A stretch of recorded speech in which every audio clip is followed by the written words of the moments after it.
Profesor Dr. Hamid Xhaferi nga fshati Zajas është protagonisti i radhës në emisionin Ku janë kërçovarët.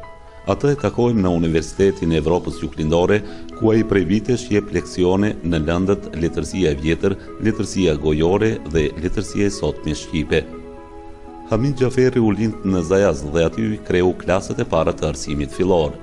Rrethanat e atëhershme të arsimit në gjuhën shqipe ishin në një gjendje të mjerueshme, prandaj babai i tij Xhaferi kishte marrë vendimin e tij të prerë të shpërngulej nga Zajazi dhe të vendosej në një qytet ku do t'i shkollonte fëmijët e tij, ndonse largimi i tij nga Zajazi nuk ishte i lehtë. Kishte zgjedhur Tetovën, ku do të ndërtonte të ardhmen e familjes së tij, një qytet i cili në krahasim me Kërçovën aso kohë kishte kushte për shkollimin e mesëm në gjuhën shqipe. Dhe aty Hamiti e kryen gjimnazin, i cili i jep mundësinë që të kyçet në procesin edukativ-arsimor.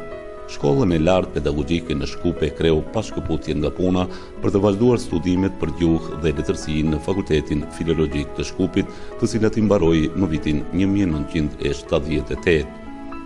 Në vitin 1981 emërohet profesor i gjuhës dhe letërsisë shqipe në gjimnazin e Tetovës, ku punoi deri në vitin 2001. Për rezultatet e tij të jashtëzakonshme, atij i ndahet mirënjohje nga Ministria e Arsimit në Tetovë. Studimet pas universitare i mbaroi në Universitetin e Prishtinës dhe merr gradën magjistri i shkencave filologjike. Në vitin 1996, po kështu në Universitetin e Prishtinës, mbron disertacionin e doktoraturës dhe merr titullin shkencor, doktor i shkencave filologjike. Është njëri nga themeluesit e shoqatës arsimtarëve të gjuhës dhe letërsisë shqipe në Tetovë dhe revistës për letërsi, kulturë, art dhe çështje shoqërore Vlera dhe redaktor i rubrikës Visare. Nga viti 1995 punon në Universitetin e Tetovës dhe ligjeron lëndën letërsia e sotme shqipe dhe letërsia gojore shqiptare. Ndërkaq nga viti 2001 lidh marrëdhënie të rregullt pune me Universitetin e Evropës Juglindore si profesor i lëndës gjuhë shqipe me studime, ndërsa më vonë jep leksione edhe për lëndën letërsia e vjetër shqipe, letërsia gojore dhe letërsia e sotme shqipe. Profesor Dr. Hamid Xhaferi ka votuar një varg punime shkencore, artikuj letrar, recensione, tretesa letrare dhe krijime poetike në gazeta dhe revista të Kosovës, Shqipërisë dhe Maqedonisë. Vepra e parë shkencore i kushtohet Kërçovës dhe ajo titullohet Epika popullore shqiptare e Trevës së Kërçovës. Me një punë permanente në sferën hulumtuese ai boton edhe libra të tjerë shkencor. Poezia popullore e periudhës së reformave të Tanzimatit, figura emblematike të shqiptarizmit, Epika popullore shqiptare e Trevës së Kërçovës, fjalor juridik shqip maqedonisht anglisht, kahe letrare, tekst universitar shkencor letrar, studime dhe trajtesa nga letërsia gojore, dallimet gjuhësore midis gjinive dhe figura e gruas në poezinë popullore, parajsa dhe ferri në traditën popullore shqiptare, studime etnolingvistike, folklorike dhe sociolingvistike për kulturën shqiptare në Maqedoni, shqyrtime letrare, tekst universitar shkencor letrar, studime nga krijimtaria gojore shqiptare në Maqedoni. Është i përfaqësuar në fjalorin enciklopedik shqiptar, Akademia e Shkencave e Shqipërisë, si studiues i letërsisë dhe krijimtarisë gojore. Ka marrë pjesë në shumë simpoziume dhe konferenca shkencore ndërkombëtare si në Gjermani, Rusi, Poloni, Turqi, Bullgari, Rumani, Shqipëri, Kosovë e Maqedoni.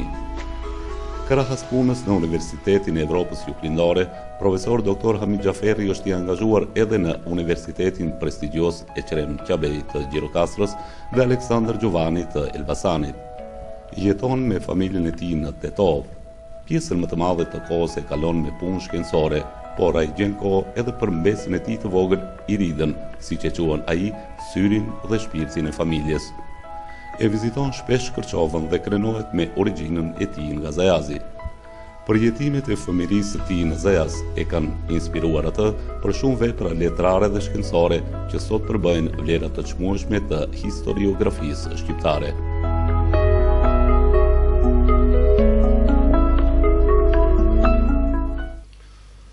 Përshëndetje shikues të respektuar të televizionit Uskana. Emisionin Ku janë kërçovarët, kësaj radhe e zhvillojmë në Tetovë. Jemi mysafir në shtëpinë e profesor doktor Hamit Xhaferit. Ju dëshirojmë mirëseardhje në emisionin Ku janë kërçovarët. Faleminderit, edhe unë ju dëshiroj mirëseardhje këtu në Tetov, në shtëpinë time.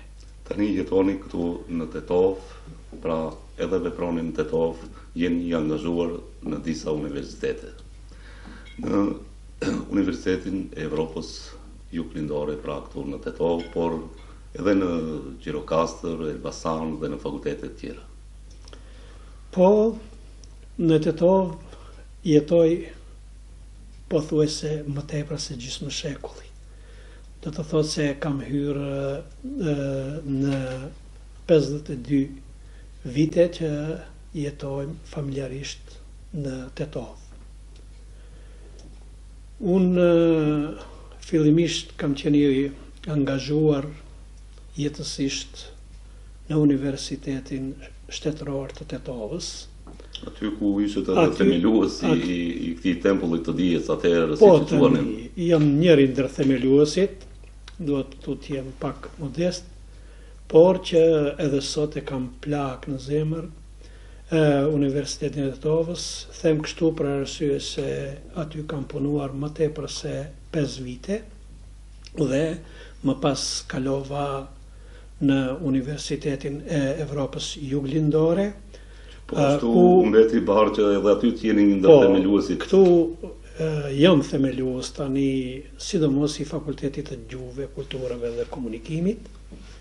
Jam duke punuar, është viti 13 që punoj në Universitetin e Evropës Juglindore, në katedrën e gjuhës dhe të letërsisë shqipe, ku jam ligjërues i letërsisë vjetër shqipe, letërsisë gojore shqipe, do të thotë folklore shqiptar, dhe letërsisë sotme shqipe ose letërsisë bashkohore shqipe. Njëkohësisht kam postin e prodekanit për studime pas universitare. Kam hyrë në vitin e 4 që e ushtroj këtë post dhe aktualisht jam e zavendsoj edhe dekanin e Fakultetit të Gjuhëve, Kulturave dhe Komunikimit, që është përkohësisht në Amerikë. Ky është një irlandes, Benjamin Keting.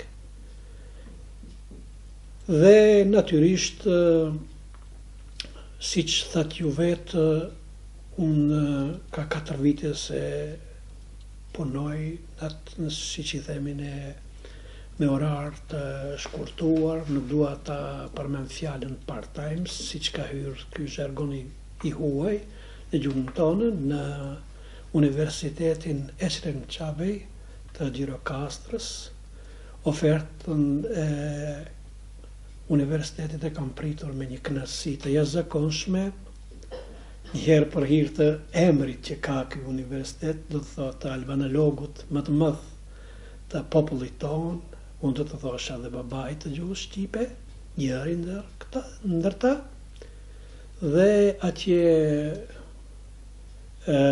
jap mësim në master, kam punuar në përgatitjen e draftit përfundimtar të studimeve të magistraturës dhe prej fillimit, do të thotë, jam duke ligjëruar edhe atje. Shkoj 2 herë në muaj, varësisht nga angazhimet që kam, se i kam këtu angazhimet, pjesën më të madhe të angazhimeve. Profesor, kur bën kjo një shqetësim për shkak të udhëtimit, për shkak të distancës që ka një sopruf, për të thuar deri në Gjirokastër. Po, ka rrugë, goxha ka rrugë, i ka mbi 440 kilometra, që do të thotë se janë shumë, po për mua më duken pak, sepse të punosh në një universitet prestigjios siç është Universiteti Esrem Qabej është kënaqësi, po sidomos të punosh me një brumë të studentëve të studimeve të ciklit të tretë, të ciklit të dytë faktikisht, të magistraturës, është po ashtu një kënaqësi edhe më e madhe, për shkak se kënaqësia ime është kur kam para vetes student që vinë të përgatitur dhe procesi i zhvillimit të orës mësimore kalon shumë shpejt, më duket pak. Si erdhi deri te angazhimi juaj në këtë universitet, do të thoja, prestigjioz? Po, angazhimi ka ardhur në mënyrë spontane. Ne jemi takuar me udhëheqësit e universitetit dhe profesorët e këtij universiteti, sidomos me profesor doktor Roland Zisin, profesor e letërsisë, kolegi im, me profesor doktor Gëzim Redhi, po ashtu profesor e letërsisë dhe me rektorin aktual Gëzim Sala, profesor doktor Gëzim Sala, që është një djalë i ri, por shumë serios në punë. Natyrisht me këto njerëz jemi takuar për simpoziume të ndryshme, flas për simpoziume ndërkombëtare jashtë shtetit dhe ka rënë shoqërizimi ynë në mënyrë spontane. Për shembull, kemi patur shpesh herë debate të ashpra në për këto simpoziume ndërkombëtare. Unë mbaj mend aso kohë kam patur një temë për çamët dhe mu kundërvua mua një profesoresh greke e cila deshi që të injorojnë çamët si popull, si etnikum, si kulturë, kështu që unë ju kundërvura me, të them kështu, jo me rëptësi si që kemi zakon në shqiptar të përcasim, por me gentilesë këtë gjë e bëra. Me fakte, me argumente, natyrisht duke i marrë në ndihmën time faktet, sepse ju e dini para fakteve heshtin edhe zotrat. Kështu që me njëherë më dolën në ndihmë kolegët që unë i përmenda pak më para, por kënaqësia që tjetë edhe më e madhe, më doli në ndihmë edhe një profesor bulgar, akademik bulgar, më doli në ndihmë edhe një profesor kroat nga Zagrebi. Kështu që ajo ishte e detyruar ta lëshoj takimin nga ajo që s'mund t'i duronte këto fakte që thash unë dhe faktikisht e lëshoj në formë revolte dhe ky ishte takimi i afrimit. Po, i afrimit të tyre, pastaj nuk vajti shumë kohë, duket se tani nuk e mbaj në mend sa ishte kjo një muaj a 20 ditë dhe më erdhi një ftesë që të shkoj atje, ta përgatisim programin e studimeve të ciklit të dytë. Profesor, janë të pak profesorët tanë, domethënë nga Maqedonia që japin leksione në universitetet e Shqipërisë. Ju jeni ndër të rrallët që jeni kyçur në këtë proces studimor në një universitet të Shqipërisë. Duke më njohur kolegët e mi nga Gjirokastra mua, duke më ditur se nivelin tim që kam, tani nuk duhet të lavroj vetveten, po faktikisht oferta erdhi nga ana e tyre. Unë nuk kam qenë ai që ja kam filluar i pari, por që natyrisht ata menduan se do të kenë sukses. Dhe vërtet kishin sukses për arsye se drafti i ciklit të dytë të studimeve pas universitare i përgatitur nga unë që kisha një përvojë në këtë drejtim, sepse ne këtu të parët jemi në Universitetin e Evropës Juglindore që e përgatitëm një draft të tillë dhe kur përgatitet drafti i programit të studimeve të ciklit të dytë, natyrisht duhet të akreditohet nga Ministria e Arsimit Shkencës dhe ata ishën orvatur 2 herë ta bëjnë gjë të tillë, nuk kishin patur sukses, nuk ishte akredituar programi i tyre dhe unë futa carisi në këtë programin e studimeve të gjuhës dhe të letërsisë shqipe. Natyrisht. Dhe kështu që me një herë ata e kishin akredituar aty dhe kësaj filloi puna me mua, ku edhe sot e kësaj dite jam i angazhuar aty dhe prej këtij viti në semestrin e dytë filloi gjithashtu me ligjërime në Elbasan, në Universitetin poashtë me një emër tjetër të gjuhësisë shqiptare Aleksandr Xhuvani në Elbasan, në katedrën e letërsisë shqipe, ku atje do të ligjeroj folklorin ballkanik, natyrisht ato parafërsit në mes të folklorit shqiptar dhe atij ballkanik. Këto janë nivele pak më të larta, ku bëhen studime më të thelluara, lidhur me parafërsitë, ngjashmëritë apo sistemin e të shumtën e rasteve, afritë, motërëzimet, që është fjalë shumë kuptimplote në gjuhën tonë, që mund të kenë marrë disa nga popujt e Ballkanit, shumë nga kultura jonë shpirtërore dhe tradicionale në përgjithësi, dhe duke i bërë krahasimet e këtilla me në ligjëratat tona, natyrisht dëshirojmë t'i kapërcejmë ato nivele të mbylljes në vetvete, po të shohim çka kanë marrë popujt fqim të Ballkanit që jetojnë me ne, nga folklori shqiptar, nga kultura shpirtërore shqiptare, dhe çka kemi marrë edhe neve. Natyrisht nuk do të më shikuar gjërat njansisht, por kjo duhet shikuar nga pikpamja shkencore, këto gjëra duhet argumentuar, jo sa për t'i thënë, por duke paraqitur prova, fakte, jo vetëm tonat, por edhe të albanologëve të ndryshëm nga vende të ndryshme të Evropës, por edhe të Ballkanit, së bashku me albanologët shqiptar, që janë marrë me këtë çështje, dhe ata është kënaqësia jone që të parët kanë qenë që i kanë vënë këto afri që thash unë, piktakime që ka folklori i popujve të Ballkanit me folklorin shqiptar. Çfarë raportesh? Sa jeni të afërt me studentët? Unë ata i llogaris, jo vetëm si student, po i llogaris edhe si fëmijët e mi, si bijtë e mi, si vajzat e mia, si djemtë e mi. Pse? Për arsye se kjo është forma që edhe unë të vë një gur të vogël në themel të ndërtimit të kuadrove të reja që duhet të formohen, dhe kësaj dua këtë brumë të ri ta gatuaj aq sa unë do mundem, që nesër këtë kënaqësi ta kem edhe unë kur do të dëgjoj në pleqëri të thellë ish studentin tim, i cilit kam qenë mentor, tani më ka zëvendësuar mua, apo ka arritur edhe më lartë, kjo është kënaqësia e përgjithshme edhe një satisfakcion për mua si profesor.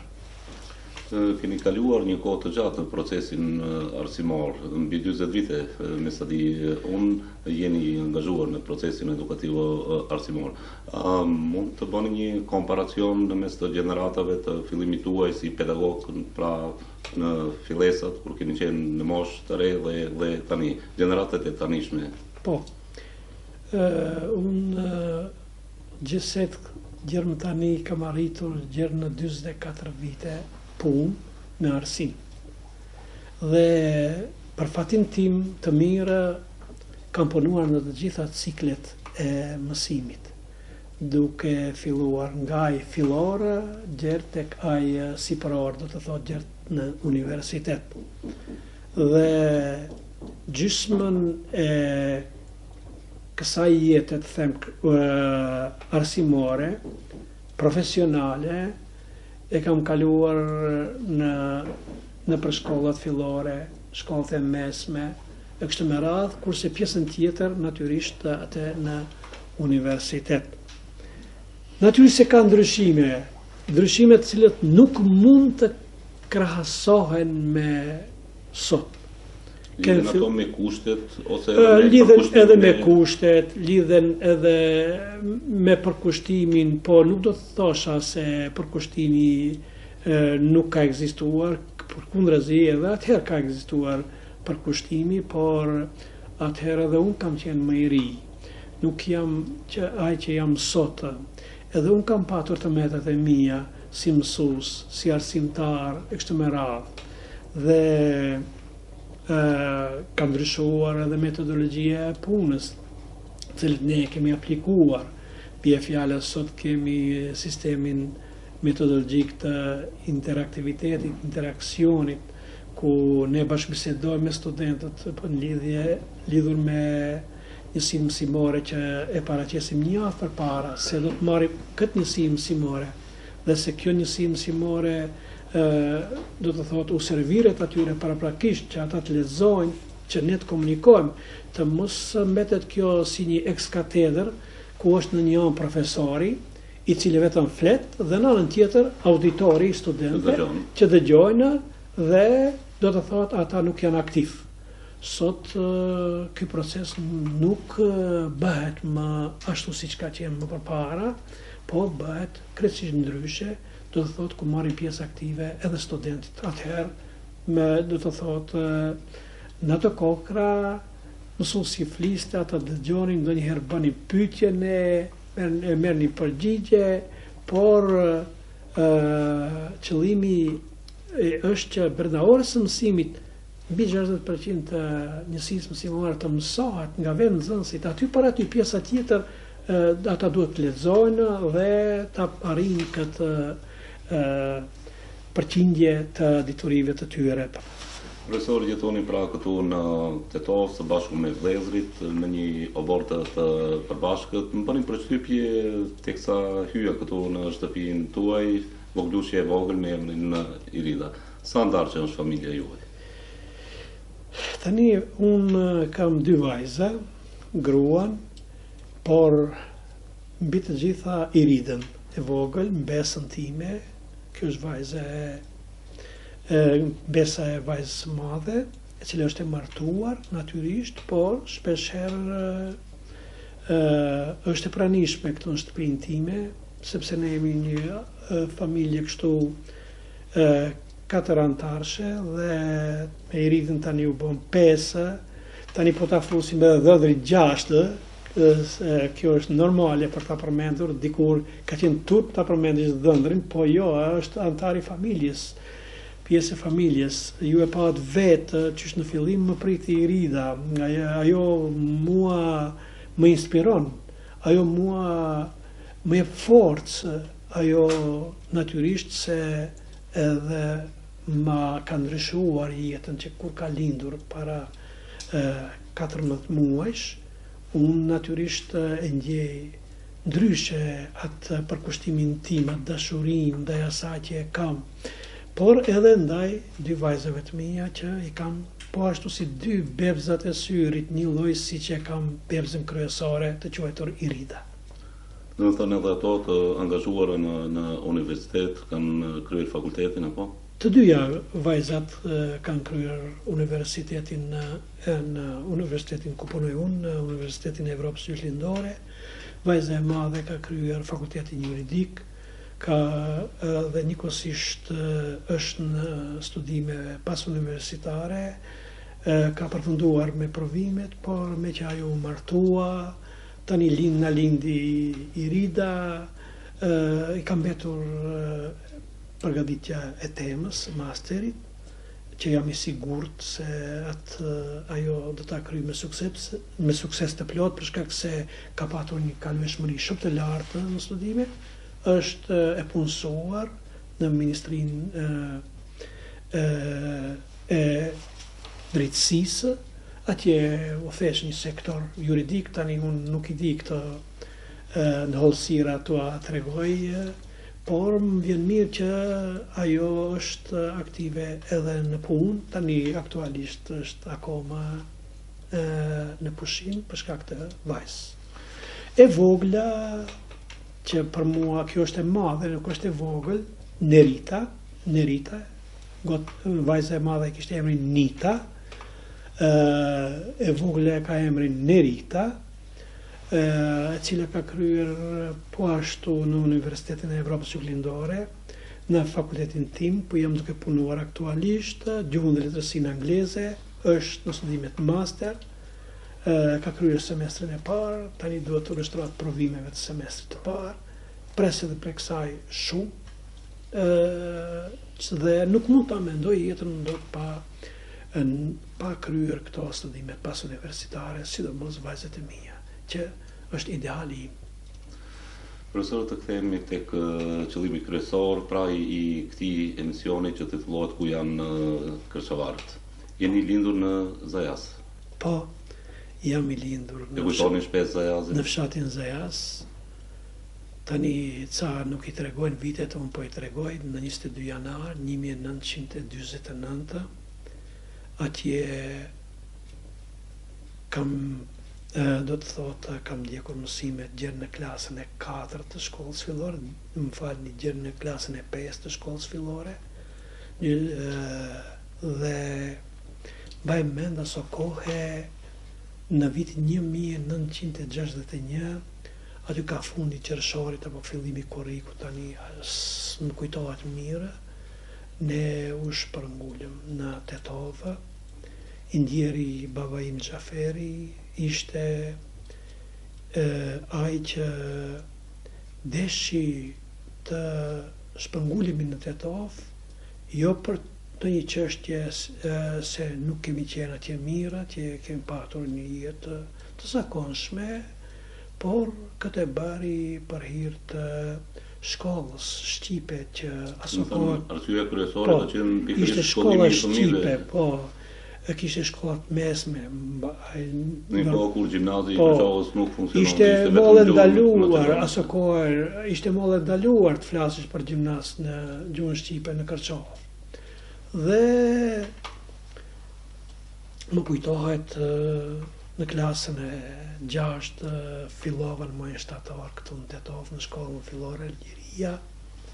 Natyrisht i ardhur një djalë i vogël nga treva e Kërçovës, duheshte të ndeshesh me një mentalitet krejtësisht tjetër këtu në Tetovë. Natyrisht nxënësit këtu në qytetin e Tetovës, flas për shkollën fillore të moshës sime, ishin më të avancuar, natyrisht sepse kishin një traditë të shkollimit të mesëm sadokudo në krahasim me ne. Dhe unë klasën e 6, 7, 8 e kreva këtu, pastaj kreva normalen, shkollën e mesme, normalen që ishte në kuadër të gjimnazit të Tetovës, dhe pas kryerjes shkollës normalen Tetovë, u inkuadrova në punë si mësues. Fillimisht kam punuar në fshatin Zhelin. 5 vite kam punuar në fshatin Zhelin, në paralelet e ciklit të lartë. Jepja gjuhë shqipe. Pastaj kalova në Tetovë, një shkollë fillore, Kikishe ka emrin, edhe aty kam punuar 5 vite, dhe që nga viti 1981 kam punuar në gjimnazin e Tetovës, aty ku kam mësuar unë vetë, për 20 vite me radhë, gjerë në vitin 2001. Kam një profesor i gjuhës letërsisë shqipe, në vitin 2001, me hapjen e Universitetit të Evropës Juglindore, që nga vitin 2001 gjerë më sot dhe jam në Universitetin e Evropës Juglindore. Por, aso kohë, duke që jam profesor në gjimnazit e Tetovës, unë, si thash, më parë jepja leksione edhe në Universitetin e Tetovës, ku isha profesor i letërsisë gojore shqipe, letërsisë sotme shqipe, këto 2 lëndë aso kohë i ligjëroja për 6 vite.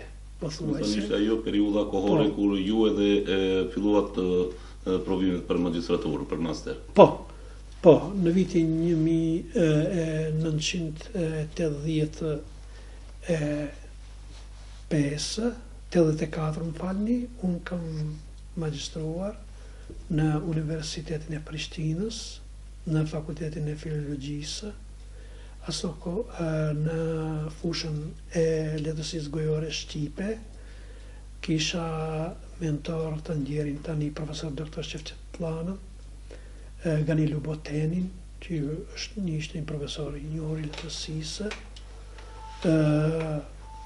Kështu që brenda 4 viteve magjistrova në Prishtinë dhe natyrisht njëkohësisht isha duke punuar në gjimnasin e Tetovës dhe pas doktoraturën. Kur e keni kryer doktoraturën? Doktoraturën 1995 e kam kryer, po ashtu në Prishtinë. Po. E tani të kthehem nga fillimi. Unë e kalova kështu kalimthi atë fshatin Zajas e Karçovën, duke dashur të tregoj ecjen time. Kujtime që nuk harrohen. Sigurisht se këto kujtime i kam të freskëta edhe sot e kësaj dite. Ndjeri baba im shpeshherë jetonte me ëndrat e jetës së tij në Zajas gjithmonë, kur zgjoheshte në mëngjes thonte sonte kam parë filanin, do të thotë do i kushëri që e kemi aty, apo në arën duke punuar e kështu me radhë. Edhe unë shihja ëndra aso kohë këtu në Tetov, për arsye se po ëndrat krahasim me babën tim natyrisht ishte të ndryshme. Unë shihja ëndrat e fëmijëve, moshatarëve të mi, duke lozur me to, me atë lëra të ndryshme, shkollën në Zajas, që ishte shkolla në Zajas, nuk ishte në atë shkollë, po ishte afër stacionit të trenit dhe ajo pjesë. Aty kam mësuar shkollën fillore, mësues të parë e kam patur Mazlan Veliun,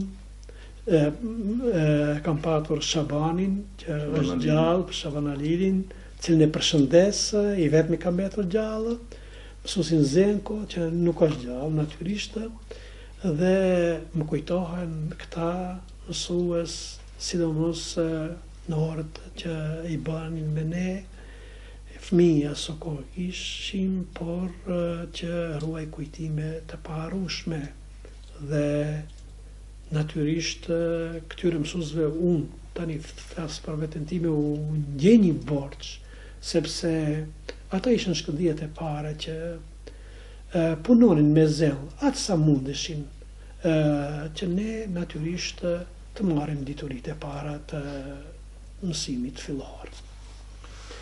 E tani më falni që u ndërpres, më kujtohen shpeshherë si fëmijë, edhe pse ishte mund ta mendoni 10 vjet, 11 vjeç isha aso kohë, 12 vjeç natyrisht unë ruaja, për shembull shkoja me viqat në shpatjet aty të malit, ku i kullotja ata për më i ruaj kujtimet me kopen e dhenve që kishim ne. Po aso kohë baba im kishte angazhuar njëri që merreshte me to, por unë kisha merak që gjendem së bashku me atë bariun që merrte ndonjëherë për dorë, kur afër aty pranë i kulloste delet dhe ky peizazh i natyrës së fshatit tim të lindjes nuk më hiqet nga mendja dhe sot e kësaj dite.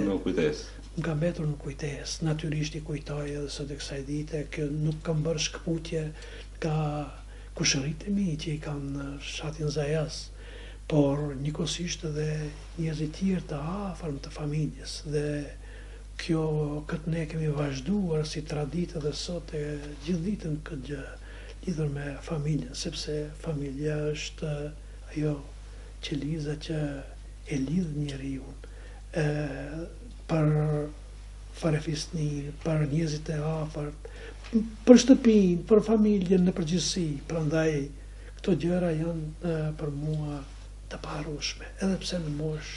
I shpalosni shpesh në familje këto me vëllezërit, me fëmijët, pikërisht këto momente emocionuese të jetës atëhershme të fëmirisë? Po, natyrisht se i shpalos. Jo që i shpalos këto kujtime, po e shpalos ko pas kohë edhe të folmen e trevës Zajazit. ndonjëherë u flas si në Zajas. Këta u bëj me qëllim, fillimisht e kam bërë me gruan time, bashkëshortën time, Silvien, por edhe me fëmijët, natyrisht duke u folur në dialektin tonë, në të folmen e trevës së Zajazit, që mua disa fjalë më duken shumë të goditura, që ekzistojnë edhe në fjalorin ndërshkrimor.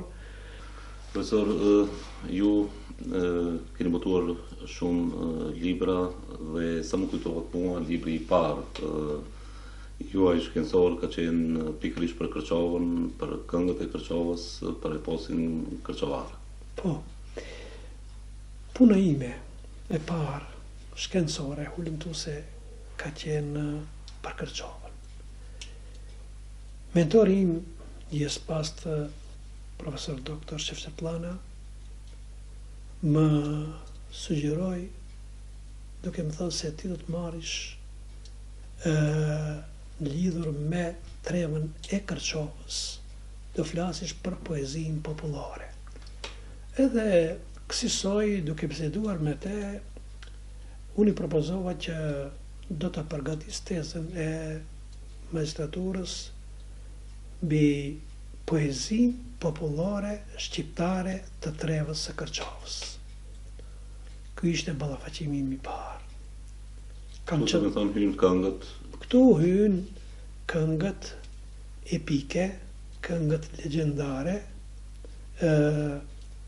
këngët e trimërisë, gjerë natyrisht tek këngët e luftës së parë dhe luftës së dytë botërore. Aty hynë edhe aso kohë ishte në mod që të përmenden edhe këngët e luftës së ashtu quhetër nacional qëllimtare, që unë nuk e bëra kur atë gjë, ndërpreva edhe kisha sugjerime që të shkruaj, por unë nuk e bëra atë. Unë lash gjerë në prag të luftës së dytë botërore, duke menduar se nuk po të flasim ne për këngë nacional qëllimtare, se vërtet nuk kishim çlirim. Kam qëndruar gjatë hullumtimit shumë kohë kam qëndruar në Zajas, po jo vetëm në Zajas, në të gjitha fshatrat e Kërçovës, për të mbledhur material me sugjerimet e njerëzve, për shembull, që ishin, ju e dini shumë mirë se Kërçova ka një sër rapsodësh popullor, duke filluar nga Abidin Hajvazi, që ishte një rapsod i jashtëzakonshëm, Ethem Rihani, mandej Gjavit Murati, babai Qemal Muratit, dhe të tjerë, Lati nga Kaleshet, nga Greshnica, dhe nga Sërbica, nga Ranjeli, nga Kollara, e kështu me radhë. Kështu që unë kam biseduar, e kam marrë drejt për drejt nga goja e tyre këngët. Disa kështu vdekur, por fatim madh që unë i baja, jo po i dija ato disa prej këngëve që i këndonte Gjabidini, ku i këndonte për konatjet e dasmave. Ne fëmijët nuk ishim drejt hyjmë, por rinim te dera i dëgjonim, ose pas dera i dëgjonim, sepse Gjabidini më kujtohet aso kohë kur e këndonte këngën ajo i zgjaste 2 orë me pushime, që vërtet aty unë u binda në mendimin se oda e burrave ishte universiteti ynë i shqiptarëve i vetëm, ku aty natyrisht thyej burrnia, paraqitej përvoja e këtyre plegjve. Kështu që shumë gjëra më kujtoheshin, më dilni përpara si silueta, dhe përgatita më tepër se 4 vite punë, sepse ishte vështirë, për shembull, të shihej aspekti historik. Fazli Sylin e kisha mentor, e kisha antar të komisionit që e shikonte karakterin historik. Ganilo Boteni e shifte atë motivin letrar, kurse Shefqet-Plana e shikonte atë motivin folklorik. Pra, të gjitha këto gërshetoheshin dhe bëheshin në një. Kështu që unë fillova me baladat, me këngët legjendare, deri te këngët epike, qysh aso kohë. Dhe vërtet kjo ishte ajo puna ime e parë, por që më vonë më doli vërtet si arritje vërtet. Profesora, mund të na thoni si është vlerësuar ky libër nga të tjerët, domethënë materiali i këtij libri ku përshkruhet Melosi Borimar, eposi i Kërçovës? Po. Këtij libri i kanë bërë 3 recensione. Më kujtohet aso kohë i pari recension ka bërë prej 14 faqeve profesor doktor Shaban Sinani. Dhe e kishte botuar, ajo ishte koha kur ende Shqipëria ishte, do të thotë,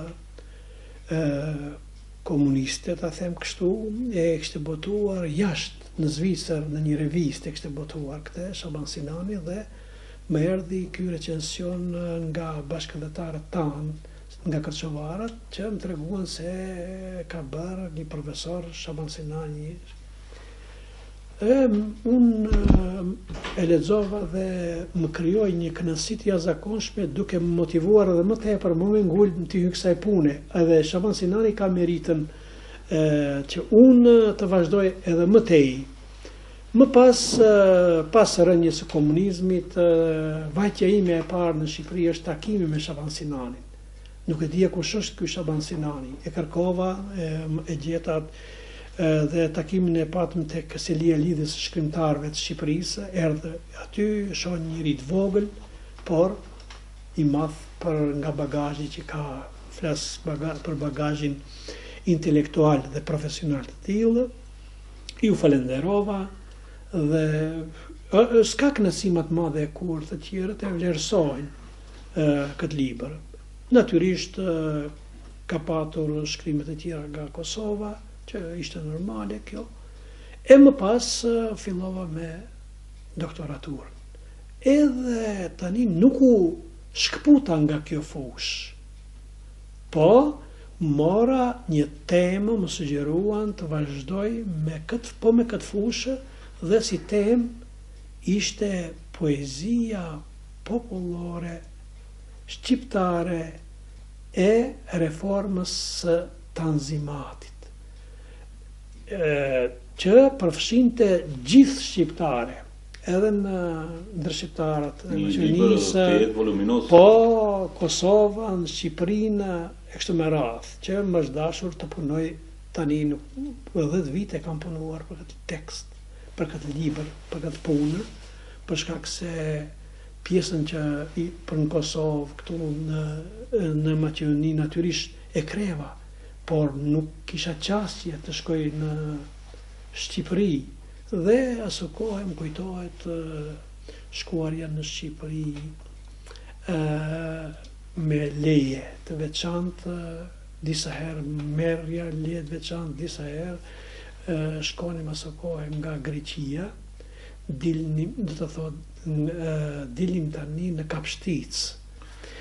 Kjo më dha mundësi mua, përmes djalit profesorit të ndjerë, Muzafer Xhaxhiut, Artan Xhaxhiu, i cili aso kohë punonte në institut, dhe ai na i hapi të gjitha dyert ku mua më interesonin. Dhe aty unë për herë të parë, duke u lumtuar, duke kërkuar materiale, gjeta shkrime për Zajasin, për Kërçovën. Gjeta shkrimet e për mësuesit e parë që kanë qenë në treva shqiptare këtu në Maqedoni dhe kanë publikuar kur u ktheva së kohë, natyrisht edhe materialin tim për kohën e sundimit Osman, pra se si gjatë kohës së reformave të Tanzimatit, sepse kjo përfshinte një kohë, një periudhë goxha të gjatë, duke filluar që nga viti 1847 deri më 1878 në prag të lidhjes shqiptare të Prizrenit. Këtë periudhë unë e kam ndriçuar. Profesor, më vonë vinë edhe vepra tjera që ju i keni botuar. Sa gjithsej tituj keni botuar deri më tani? Gjerë më tani kam botuar mbi 15 tituj, 15 libra. Libra tjerë kanë të bëjnë me letërsinë e sotme shqipe. Janë studime letrare. Kam përfshirë shkrimtar të kohrave të ndryshme, duke filluar nga letërsia e vjetër shqipe, deri tek romantizmi, realizmi, deri tek autor të letërsisë sotme shqipe. Këto janë studimet origjinale të mia. Keni botuar edhe një fjalor? Natyrisht kam botuar një fjalor në prag pas do të thotë zgjedhjeve parlamentare të para këtu në Maqedoni, duke parë gjuhën e varfër të deputetëve tanë që flisnin së kohë, e sidomos shqipen, kishim idenë që me profesionist do të thotë të fakultetit juridik, ku përfshin këtu edhe profesor të fakultetit juridik dhe të gjuhës letërsisë, dhe bëm një fjalor që ishte në të trija gjuhët, në gjuhën shqipe, në gjuhën angleze dhe në gjuhën maqedonase. Kështu që u bëm një shërbim edhe maqedonasve si të flasin, si ti flasin termat e tyre. Natyrisht këtë pjesën e gjuhës maqedonase bënin maqedonas. Pjesën e gjuhës shqipe bëja unë me kolegët, dhe atë performancën si që përmendim ne sot që është u jepnin këto ata juridikut, natyrisht se ishen më tepër në kuvend, si që dini ju, kemi më tepër punë me sjelljen e ligjeve të reja që kanë të bëjnë me terma juridik. Kështu që shpesh shumë terma juridik, sidomos ndër shqiptarë së kohë ishin të panjohura, ose i përdornim gabim, ose i përdornim duke patur mendoj fjalët tona, ne merrnim arnat huja, kështu që unë isha kundër këtyre arnave të huja, desha shqiptari të përdor aty ku kemi ne fjalët tona, fjalët shqipe.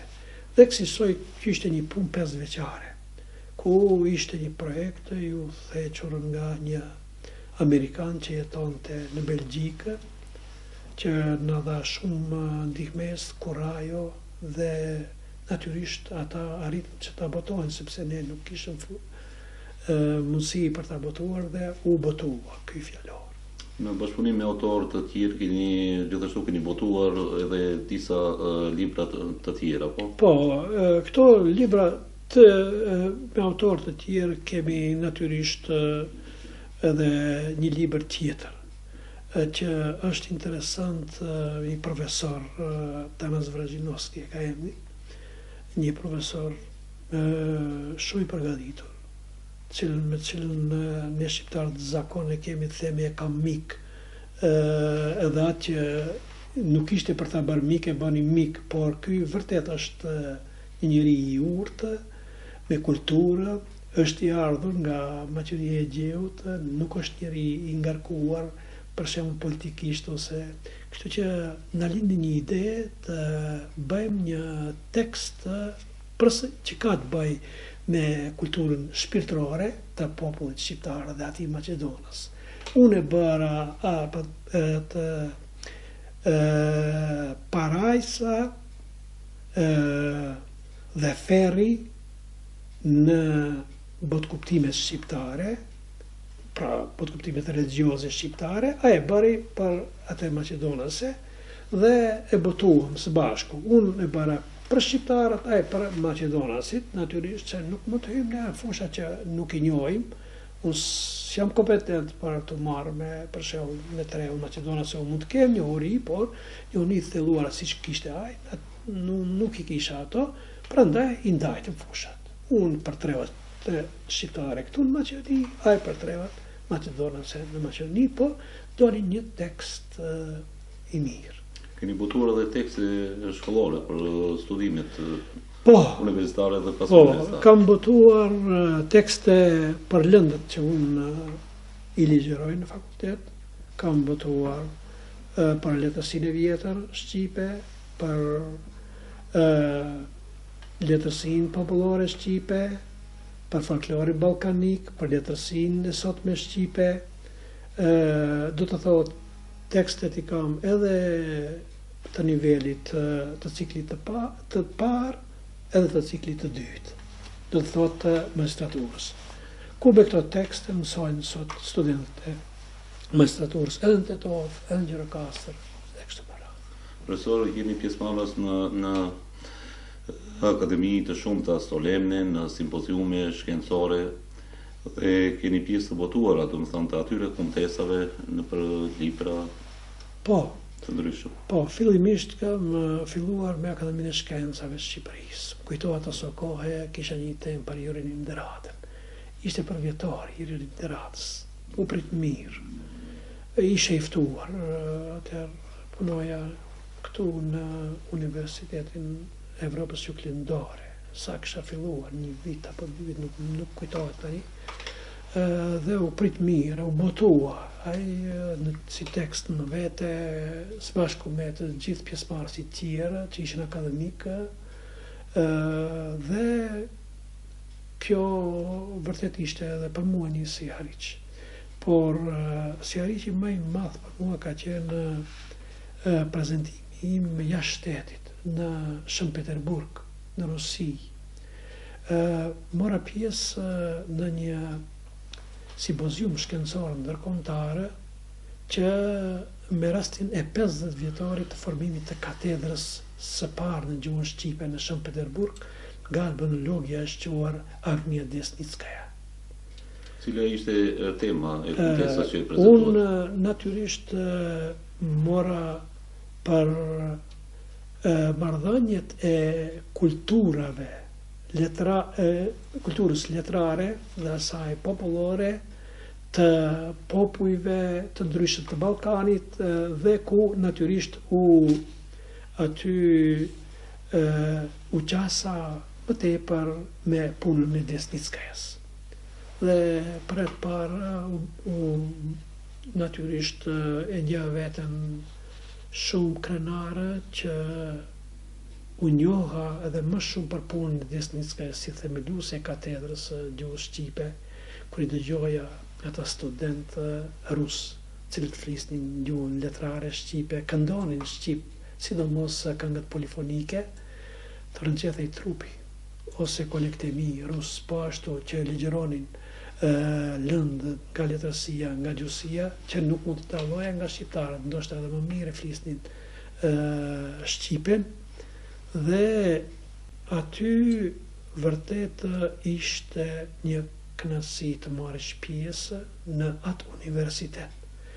Unë kam marrë pjesë edhe 2 herë të tjera, do thotë që se 3 herë kam marrë pjesë në Shën Peterburg, tani të fundit që më kujtohet 100 vjetorin e lindjes së Desnitskajës, ku kisha temë për punën e Desnitskajës, do të thotë për folklorin shqiptar, që ajo ka shkruar Desnitskaja, që është marrë me folklor shqiptar.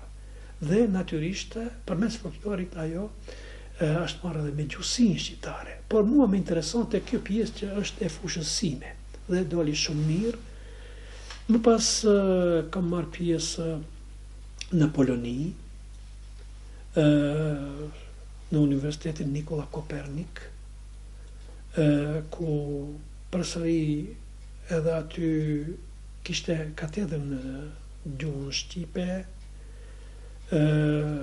dhe aty së bashku me profesor të tjerë nga treva shqiptare, e sidomos më kujtohet mikun tim të Francesco Altimari, i cili ai vinte nga Kalabria dhe unë nga Maqedonia, dhe temat ishin të ngjashme, por ai fliste natyrisht për kulturën shpirtërore dhe materiale të shqiptarëve, do thotë të arbrezhve, unë flisja të shqiptarëve në përgjithësi, me tekste veçantë edhe të shqiptarëve të Maqedonisë aso kohë.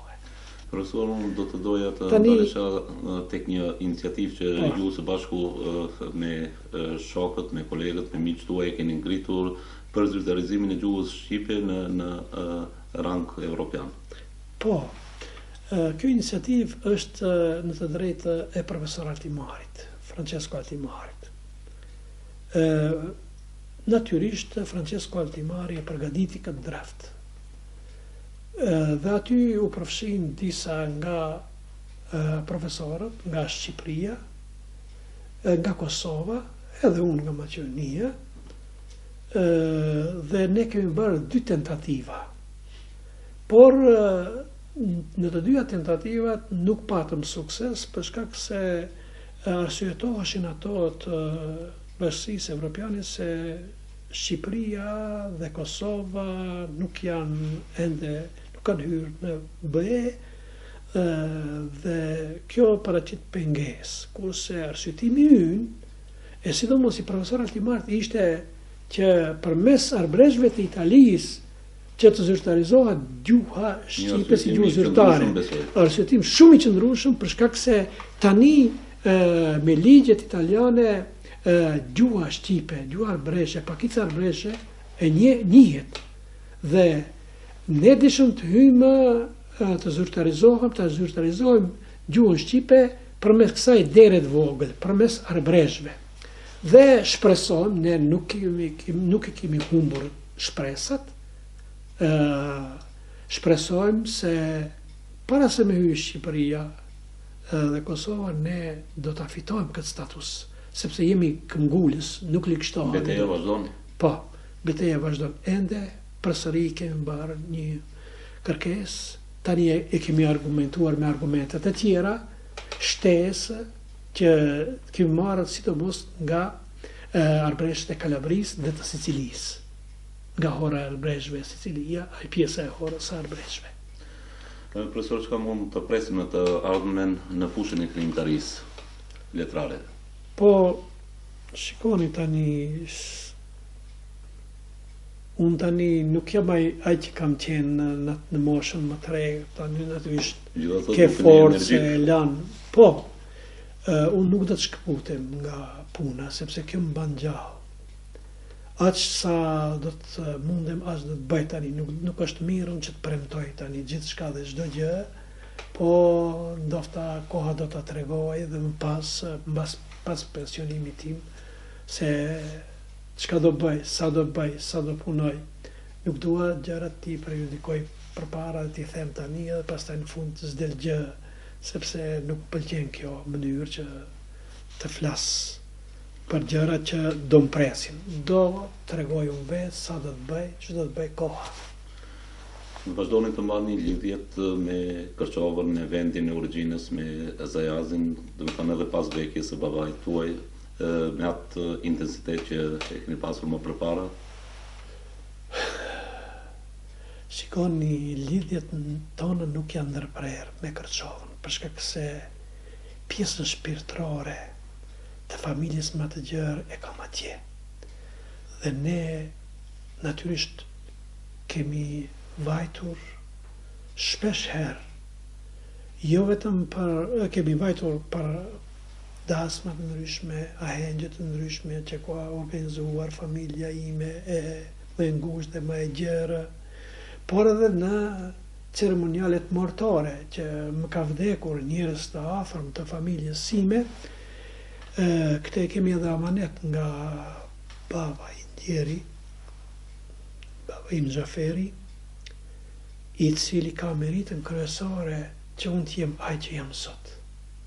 Vëllezërit e mi t'jen ata që janë sot. Kështu që kjo amanet flas tani për veten time. Unë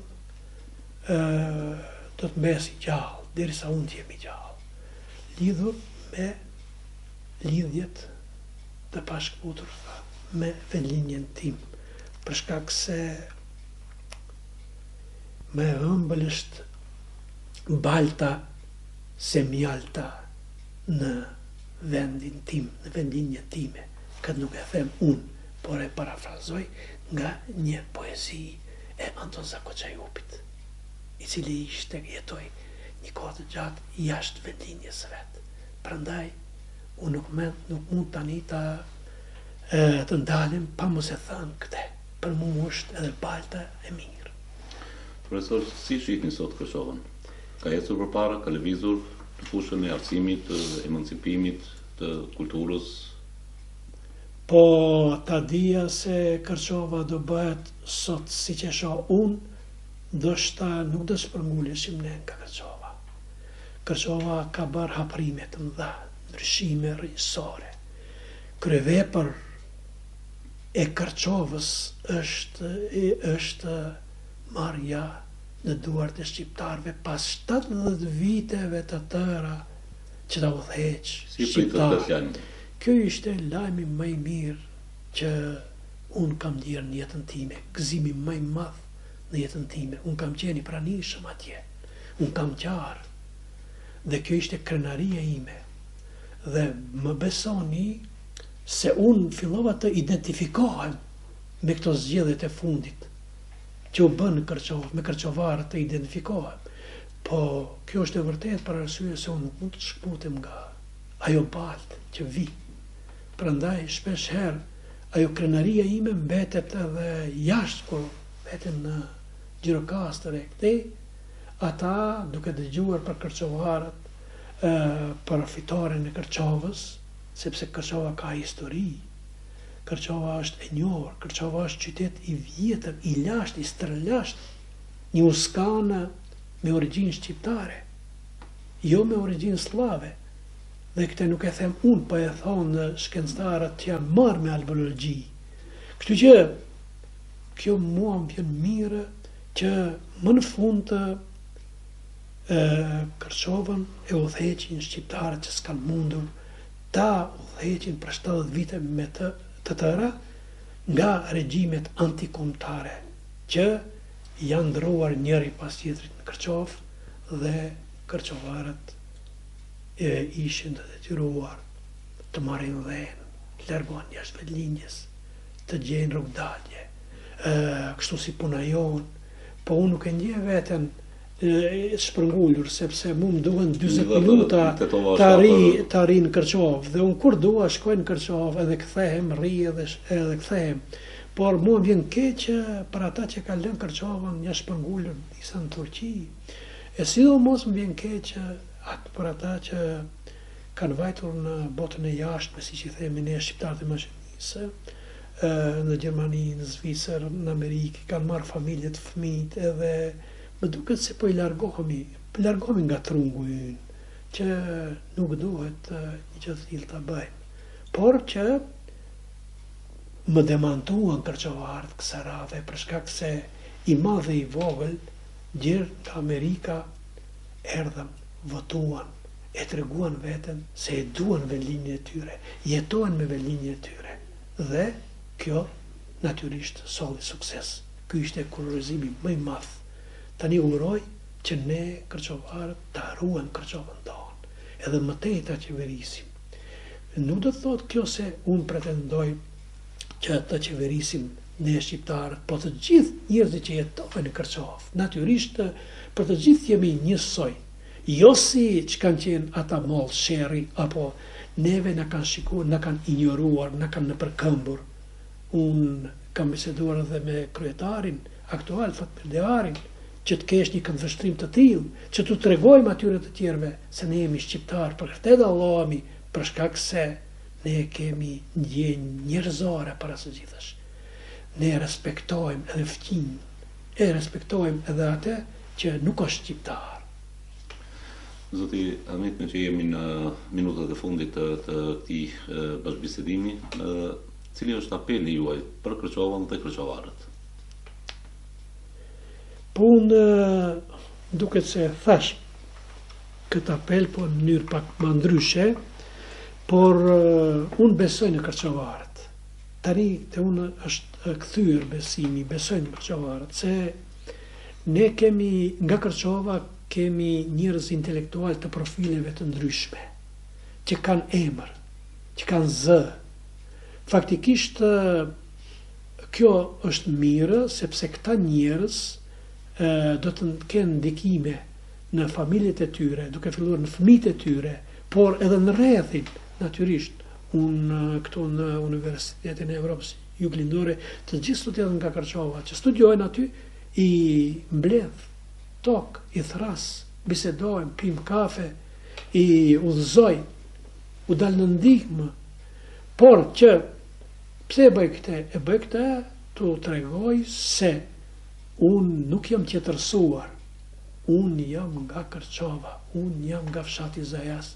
Bilesh në të shumë të rasteve unë nuk them nga Zajazi jam, nga Kërçova, sepse flasish për Zajazin, kudo është i njohur Zajazi.